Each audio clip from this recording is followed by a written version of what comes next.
Islamic tune Islamic YouTube channel.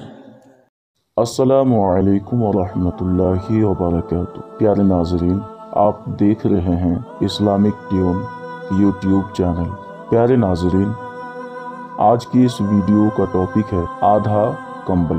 لیکن اس video کو شروع کرنے سے پہلے میری آپ سے گزارش ہے کہ ابھی تک اگر آپ نے ہمارے چینل کو سبسکرائب نہیں کیا تو پلیز ہمارے اس چینل کو سبسکرائب کر لیجئے، تاکہ لیٹسٹ ویڈیو جب اپلوڈ کی جائے تو سب سے پہلے نوٹیفیکیشن آپ کے موبائل اسکرین پر دکھائی دے۔ پھر آتے ہیں ہم اپنے اصل ویڈیو کی طرف۔ پیارے ناظرین، ایک دولت مند سوداگر کی بیوی مر گئی تھی۔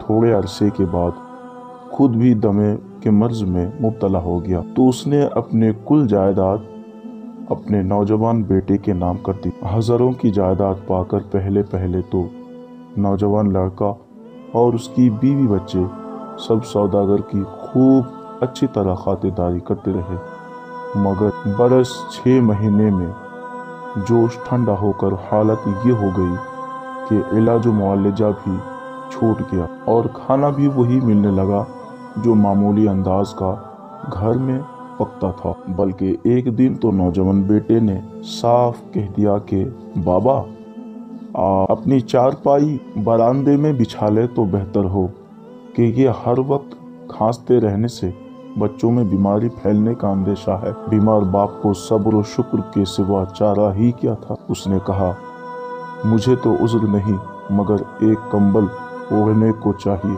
کہ ابھی سردی باقی ہے۔ نوجوان چھوٹے بیٹے سے کہا، دادا کے لیے گائے کو اوڑھنے والا کمبل اٹھا لاؤ۔ لڑکا جھٹ کمبل اٹھا لایا اور دادا سے کہا، لو دادا، اس میں سے تم آدھا پھاڑ لو اور آدھا مجھے دے دو۔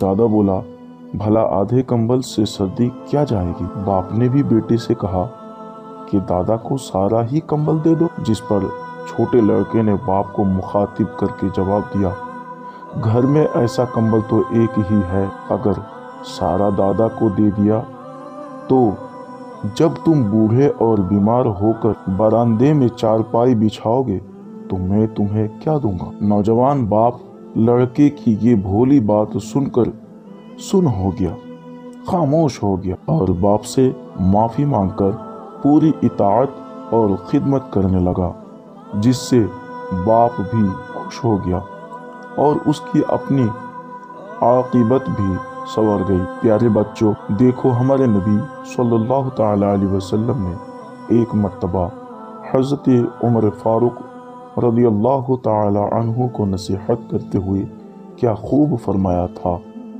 اپنے باپ کی فرما برداری کرو جب تک وہ حیات سے ہیں اور کسی حال میں ان کی نافرمانی نہ کرو۔ اطیع اباک ما دام حیا ولا تعصہ۔ مسند احمد بن حنبل، حدیث نمبر 6252۔